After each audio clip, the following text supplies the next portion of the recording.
I've been attached with the feeling of waking up with you by my side.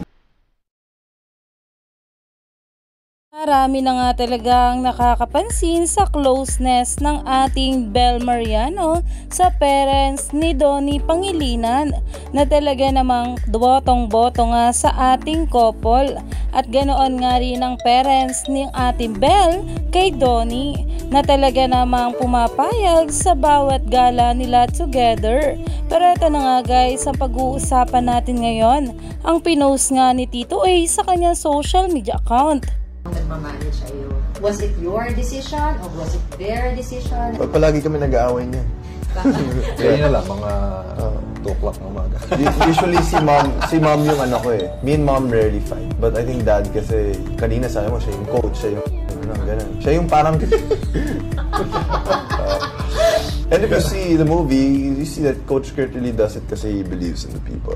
Even if sometimes mali yung... Well, not naman mali, but ano mo yun, parang it's from the heart. So, sometimes we clash kasi sometimes I'm very strong with their views. I'm still happy that, at the end of the day, I have people who love me talaga. Hindi yung ginagawa lang nila for this reason.